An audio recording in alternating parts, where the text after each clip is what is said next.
RAU. Isang katagang walang konkretong kahulugan. Salitang maaaring kaltasin kung hindi naman kailangan. Pandagdag lamang kung ituring sa wikang Filipino. Ngunit 3 letrang puno ng halaga sa maraming tao. People see him as someone who's strict.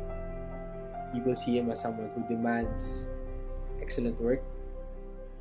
And no less from his own children. Kailangan talaga 100% kailangan kung ano yung expectation niya mamimit. Siyempre may pag-prostitute siya in terms of work and ano siya parang task to him.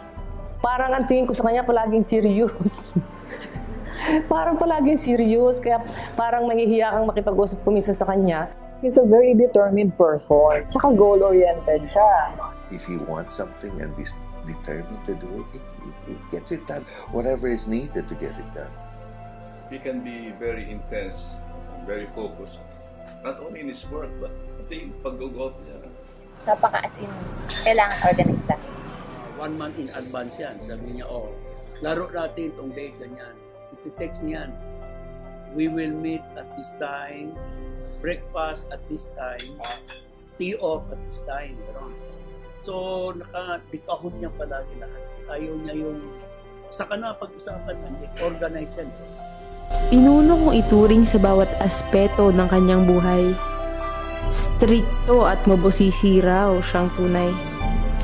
Higit na sa ordinaryo noon pang kanyang kabataan. Roberto A. Umali ang kanyang ngalan. Sa ugali ni Rau, I can look back on his childhood days na when he was 2 years old, Nene, he was 1 year older than Nene. One time, yung mother nila may ginagawa sa kitchen. Sabi ni Tiyay, tingnan mo si Nene ha? Nang nagdididi yun sa loob. Tapos bigla-bigla, pinuntahan niyang nanay, sabi niya, Nanay, hindi pa siya marunong magsalita nun. Nanay, nan. Pagpunta ng Chay Vilma, si Nene pala natabunan ng unan, hindi na makahinga. Kaya dito ko na si Toto talaga, at his age na barely 2, very caring talaga. Pag nagkikita-kita kami ng magkakapatid, lagi namin siyang tinatawag na the hero. The hero dahil siguro pwede ko rin sabihin na I owe him my second life. Kasi sa kanya, it comes with being probably the oldest and being aware that he's responsible not only for his own life but the lives of the people around him, including us, siblings. I think high school pa lang siya. Pinagsabihan na siya ng tatay ko. So ikaw lang yung lalaki. So dapat ikaw mag-aalaga sa mga kapatid mo. Sila talagang kung anong sabihin ng magulang, sunod sila, hindi sila mga suwail. Sunod kasi wala namang naging problema sa mga anak, puro babae pa. Kung anong sabihin din ni Toto dahil siya ang panganay, sumusunod din yung mga kapatid. Lalo na yung respect mo, nasusundin mo siya kasi kuya mo siya. Kasi kami magkakapatid, very close talaga kami. So we even have our own language that nobody knows. We created our own language, so actually we can talk about people, we can talk about you without you knowing that we're talking about you, because we created this language that's only understood by the 6 of us.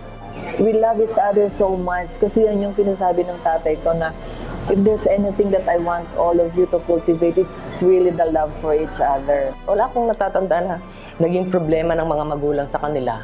Lalo na kay Toto. Lalo na, nag-iisa siyang lalaki. Di ba, puro babae, dapat spoiled. Hindi. Wala mala sa vocabulary ni Toto na naging spoiled. Siya pa nga nagpapasunod sa mga kapatid niya. Then I would remember my mother telling him, si Toto, talaga magiging successful na bata yan, sabi niya. Ano yan kasi mabait na bata. That is what I always remember, my mother telling him, he will be successful because he's a very good son. Si Kuya To, kung anong kailangan ni Manong, ni Manang. Nandun siya palagi. Hindi niya pinapabayaan si Manang at si Manong. Mahal na mahal niya at pati mga kapatid niya. Nagko-question ka about Manong. Model man. Model sa kanyang patience. Model sa kanyang humility. Wala yung ano. Pag sa Amerika, kanta-kanta lamang yan. Hindi napunta sa mga kapitbahay. Never sa Amerika. And so namana yan ni Toto. Yung mga simple virtues. Some kids when they graduate from college, especially now, di ba, when you graduate from college, you get your first job. What do you say? When I get my first salary, I will buy a new watch. I will buy the latest gadget. I would buy the latest ganyan-ganyan.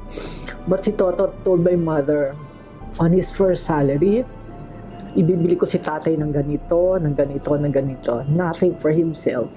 That's why, yung mother ko, mahal na mahal si Toto.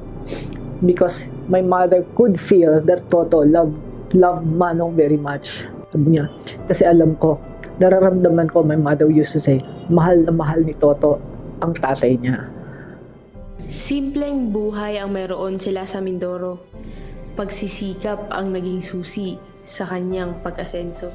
Gusto niya mag-succeed because he loves his family so much. We lived a simple life noon. Wala kaming mga gadgets, walang lahat, walang ano-ano.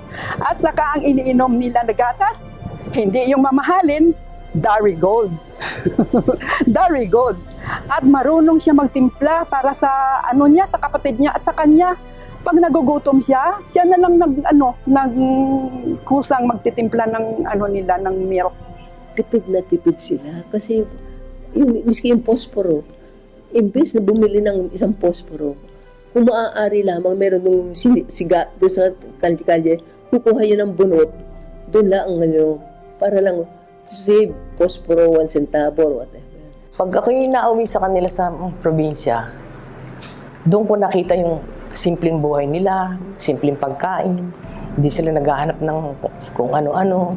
I think dun yun yung parang impetus kung bakit lahat gusto niyang mag-excel. Not because gusto niyang yumabang, but because he wanted to take care of his family and give his family a better life actually. That's why we strive so hard, I guess. Kasi siya yung una na makikita mo talaga na yung determination to do well in everything, makikita mo talaga sa kanya.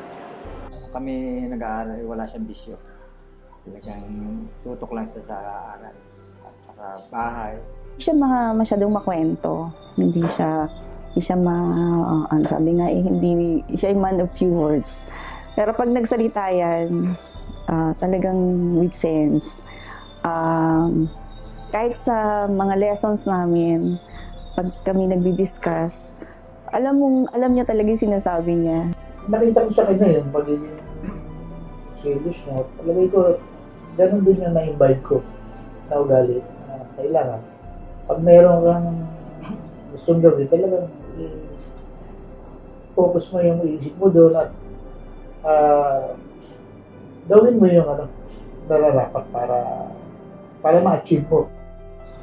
Ang alam ko, magandang pamilya ang kanya talagang kanyang first na pangarap.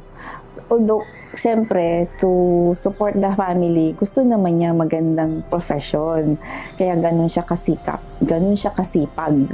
Napakasipag niya sa lahat ng bagay, trabaho, aral. Natatandaan ko, pagdating niyang galing UP, aral na ng aral. Wala talagang kwarto, hindi yung bihirang makipagkuhan sa amin, kasi nga, nag-busy sa pag-aaral. And then I remember when we were living in that house which we rented within the UP campus, it was so small. It was so small such that whatever was happening in the living room, we could hear in our bedrooms. So I remember, if there was any assignment that he has to do, he did not sleep until he was able to finish the assignment. And I could even hear him scratching his head and making like that if he could not get the computation, and he would not stop until he gets the right computation. That's how serious he was. We owe it to our parents yung study habits namin. Kasi lahat kami, tigigisa kami ng study table. Pinagtatsagaan ng tatay ko na yung mga maliliit na kahoy. So, gagawa niya kami. So, he has his own study table talaga. And I think, yung isa pa rin na nag-influence sa kanya na mag-aral siyang mabuti is yung director ng school namin, si Father Hober, Raymond Hober.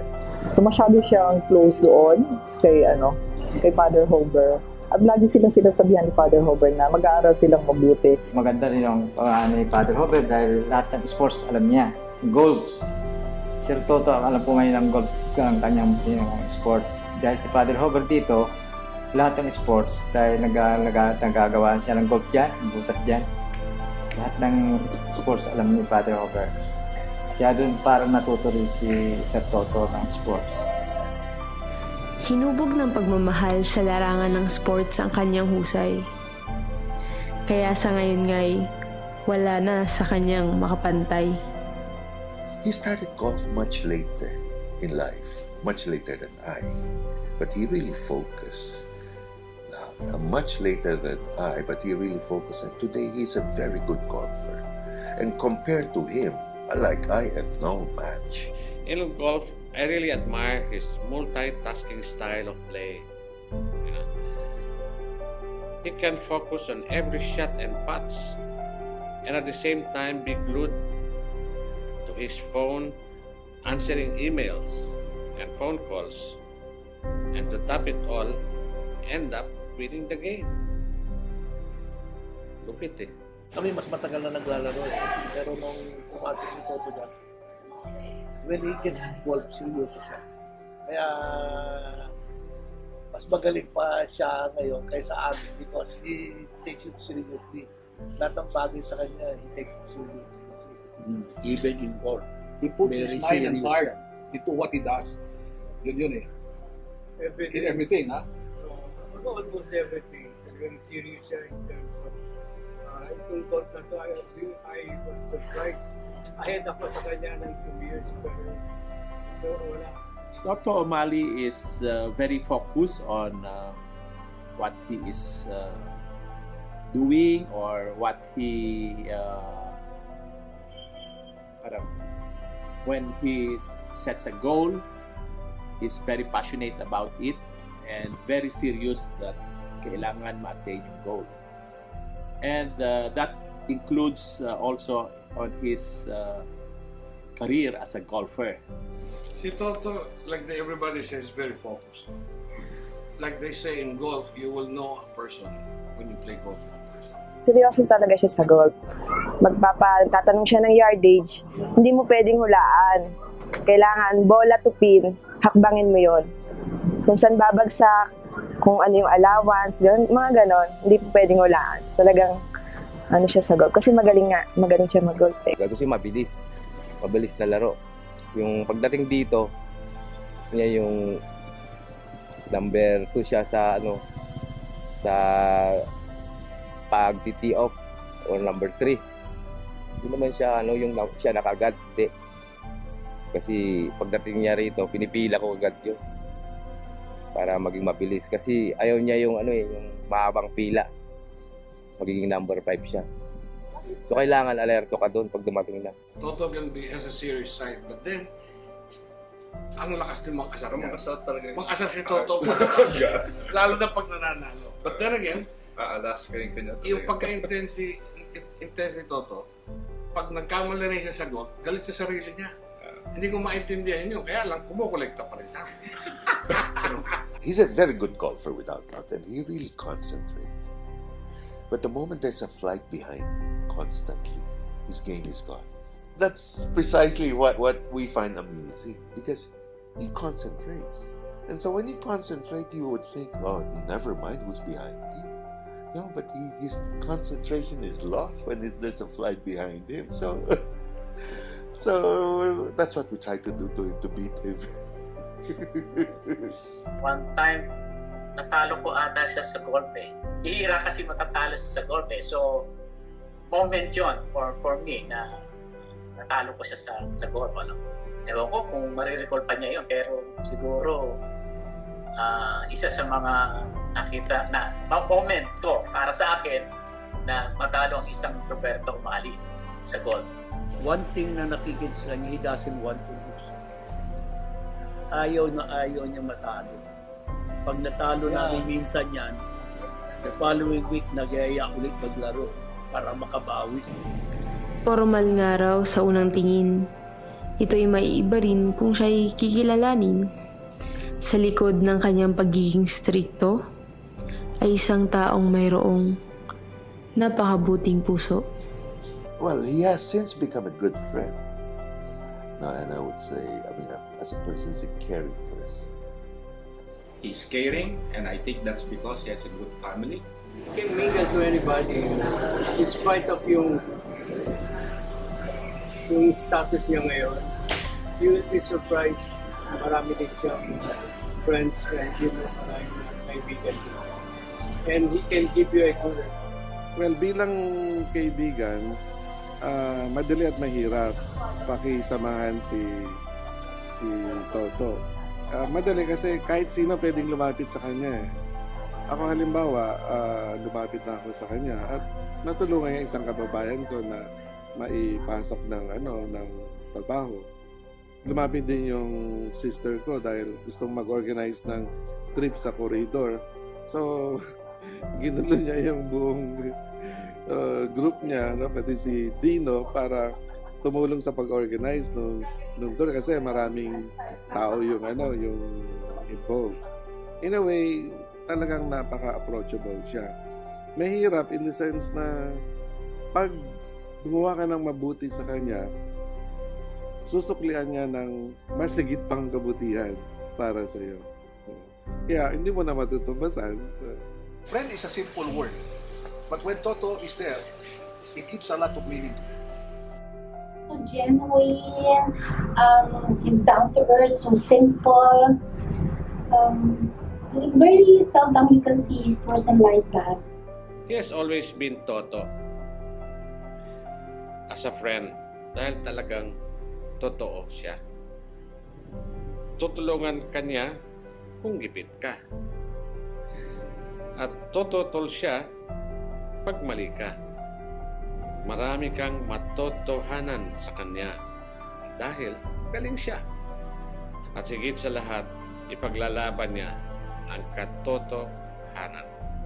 We don't see each other often, but I'd like to think our relationship is not measured by time spent together, but by the understanding, even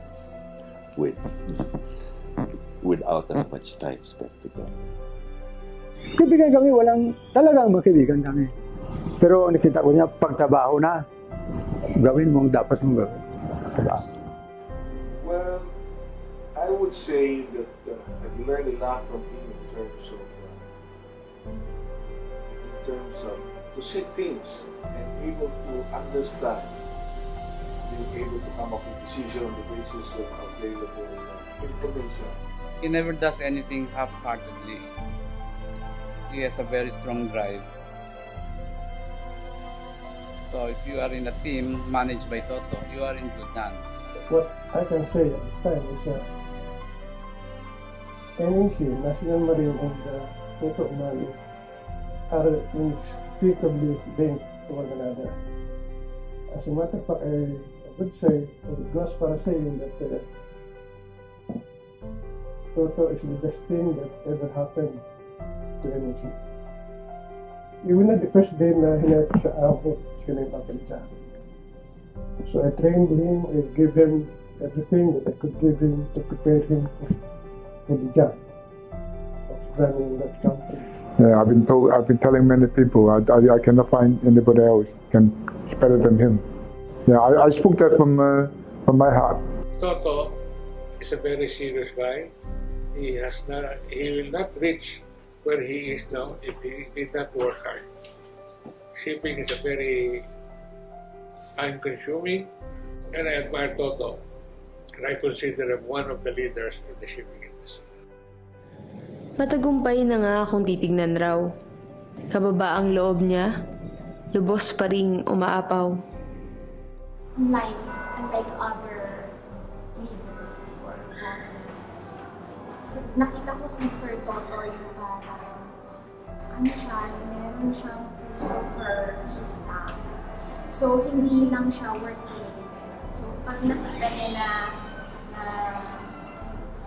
meron kang pinagdadaanan or something, or pag napansin niya, parang you need a little caring or guidance. Parang he reaches out. And that's not usual of a leader. Si Mr. Umali bilang kaibigan, he's very generous. He is very close to us. He treats us not only as workers but also as friends. So he makes his way to give us his advice. So he not only helps us in our work, but he also helps us hone our capabilities. Palagi na ang gusto niya muna mag-discuss. And hindi siya nag-assume na alam niya lahat. And nagtatanong din siya kung anong magandang gagawin. And ma-appreciate mo na yung is humble enough na siguro ipaubaya dun sa mga nakakaalam kung paano gagawin yung mga bagay na hindi niya alam. And from there, tingnan niya sa kabuuan kung paano ma-achieve yung objective na lay down. Pag nakikipag-usap siya sa akin, hindi mo makikita.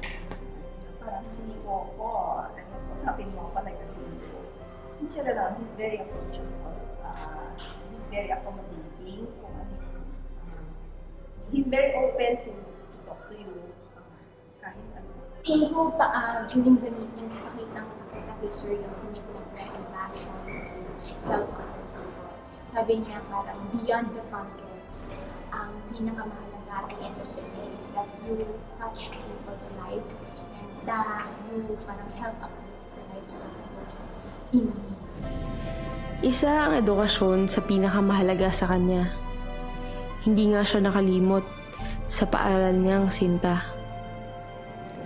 Nagbalik upang mag-aaral ay tulungan doon sa kanyang pinanggalingang bayan, sa Nauhan. At present po, meron na po kaming 4 scholars in every grade level. So nagkaroon na po ngayon ng 16 at present from grade 7 to grade 10. Ako po, 2 years na po akong tinutulungan ni Mr. Umali through scholarship. At para po sa akin, yung scholarship po ngayon ay malaki pong tulong sa pamilya ko at sa akin kasi po, dahil po doon, hindi na po namin binabayaran yung tuition fee namin.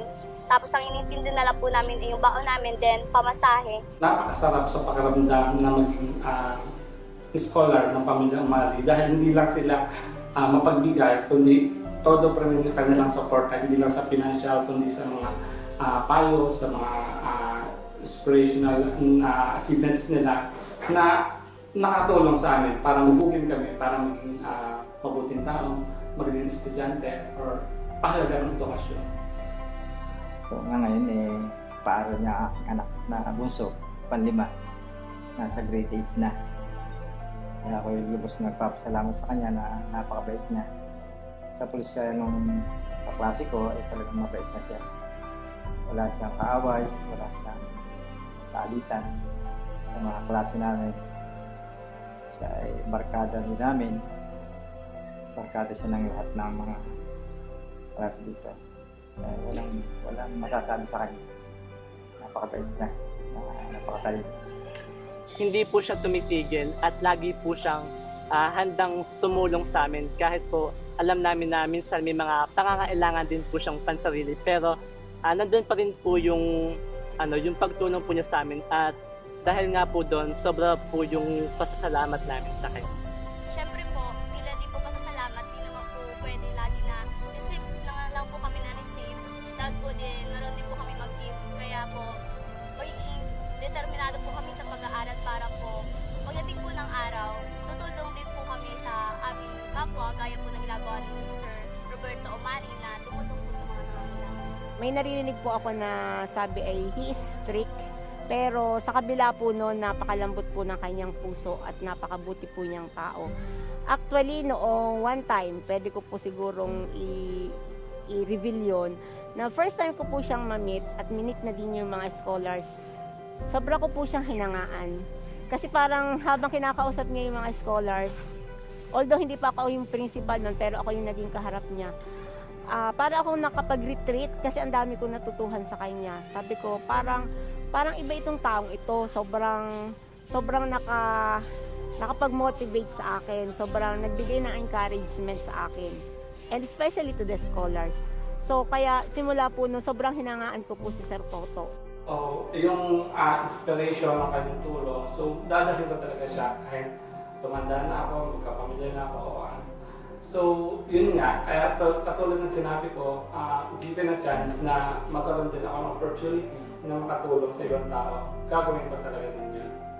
So na-inspire niya ako at na-touch niya yung buhay sa ganong secure. Perpekto na nga kung ating susumahin. Sa kanyang pagkatao at buhay, wala nang pipintasin. Mapagmahal, mapagkumbaba, mahusay at matulungin. Ngunit, sa paglubog ng araw, si Rau ay tao pa rin. There will be times when you get frustrated easily. You notice that he's burnt out. You would see him sleep. Just go after work, go home, take a quick shower, or kahit minsan just wash his face, brush his teeth, change his clothes, drop off, sleep. He snores a lot. And people who snore a lot are very stressed people. Bira ko siya makita makakompleto ng 8 hours of sleep. Pero gulat niya ako parang hindi siya nagko-coffee or gising siya. Minsan nga ito sasabihin niya, Papa, hindi ba kasali sa tulog yung sa outing yung tulog, yung schedule na tulog? Kasi nakikita niya yung Papa niya hindi mahilig matulog. Para bang pag natutulog siya, ang feeling niya, wala siya achievement that day, that time. Nervyoso siya, lalo na sa health concerns. Para may naramdaman na ako chest pain. Gusto niya papacheck agad and i-verify sa kuya ko na wala naman talaga. And kasi may second opinion pa ng ibang doctors kind of thing. So, beyond yung firm character niya is someone who's really can be scared, may potential na matakot. Lalo na pagka yun, yung loved ones niya might be in danger. Meron siyang mga things na tinatago rin. Tapos bilang pag na-push mo na onto yung button na yun, biglang magsasnap siya na onto, hey baby, something like that. Tapos bilang, uy, may gano'n ka na. Parang, yun yung weakness niya. Like, he does hide some things na he may not think people know, but minsan napapakita niya. There's a front, pero hindi completely bulletproof yung front. Regardless of the fact that he's achieved so much, given us so much, he's still human. He also loses time with us kasi hindi siya yung hands-on na dad. He helps us through ways na we don't really feel. Yeah, like abstract. Kahit hindi siya 100% hands-on as a father, basta sa gabi, pag hindi ako kontento sa sagot ng mga bata, especially sa math, pagdating niya sa bahay, nandun na yung sa table niya, kailangan i-check niya yung assignment ng mga bata kung tama o mali. Tapos gagawin niya sa gabi, in the morning, i-discuss niya na sa mga bata. Sabi niya, o kuya, may mali ka dito, o kuya, tamain mo to. Kaya talagang nakatutok pa rin siya pagdating sa studies ng mga bata. When I was younger, I asked him one time, why do you work so hard? You can put us to school, give us what we need, but it seems that you're working so much more than. I mean, there's so much more that you're carrying. Why do you work so hard? So you know what, son? I work not just for me, not just for our family, but I work for the people around me. I work because I want my employees to have benefits. I want the company to earn so that people's salaries will go up. I want the company to be successful so that people's jobs will be fulfilling. Yes, I can provide for us. Truly, he did. He does. Definitely. But to see someone work and as a leader to work not just for his family but for his own constituents, it made me understand why he's so hard on himself sometimes, but why is he also dedicated to what he's doing, what he does. Pretty much it's how he is so selfless. Ako kasi, di ako nagtatampo whenever he's gone. I mean, na-miss ko siya. Pero I'm thankful that I have a lot of siblings to cook for it. Na parang, pagka wala siya, yung eldest, yung titawag yung man of the house. So siya yung in charge sa bahay, siya yung nag-i-inspect kung sarado lahat ng gates, nakalock lahat ng pinto, windows, everything. So, dun sa pagiging man of the house, dun makikita ko yung influence niya as a father. Isa rin na natutunan ko sa kanya is kung magbibigay ka lang and magbibigay ka kasi meron kang kayang ibigay pero sa totoo lang may tinitira ka sa sarili, parang excess lang yung ibibigay mo, then that's not true generosity, the way he is or how generous he is. I think the hardest goal in life is to be like my dad. As a leader, as a manager, as a father, it's hard to reach what he has reached. For me, he is like the hardest goal. I can only go as far as to be like him, but to be him and to surpass him, that may be so hard to do. What I tell my friend, if I become a quarter of a man that my father is, then I would consider myself a successful person. Of course, gagawin mo rin siyang inspiration because you want to be someone like him na people look up to him, na he's really smart, tapos, yeah, and then he's hardworking. But then at the same time, hindi ka rin masyado na pressure to be like him because yun naman na he's gonna love you for who you are. And he knows naman na he raised you to be the person that you want to be. Because he also shows us na you have to do what you love. He's not actually trying to change the world, he's just trying to change one life at a time. I love my dad enough to say na I wouldn't ask for more or I wouldn't ask for less.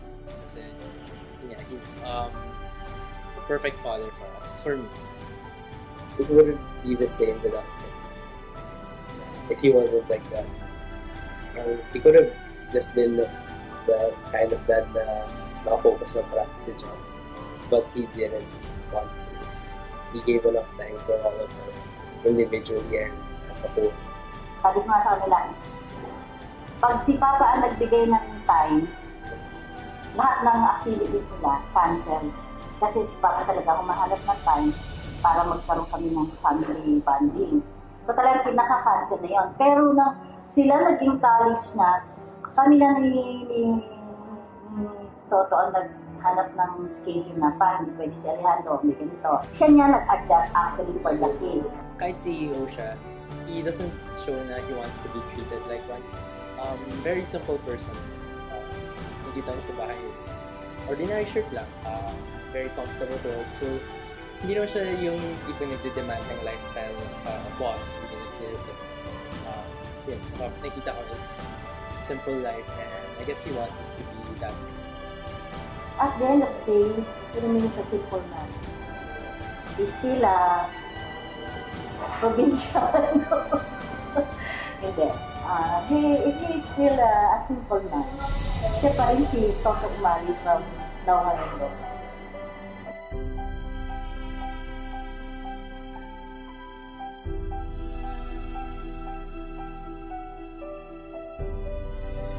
Iba't ibang tao na ang kanyang nakasalumuha. Palangga ta ka, palangga tagi ka kuya to. Marami ng lugar ang kanyang narating. Inspiration, that's what RAU is to me. To inspire is what RAU loves to do. Hindi na mahirap kung siya'y kikilalanin. He's a man of integrity.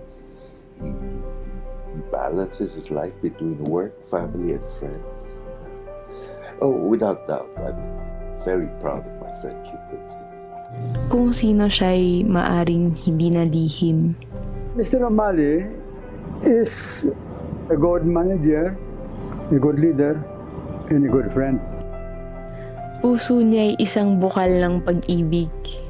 Meron siyang innate na na ugali na caring, loving. Dalay agos ng pagmamahal para sa daigdig. The greatest form of love is to pattern your life on someone else's.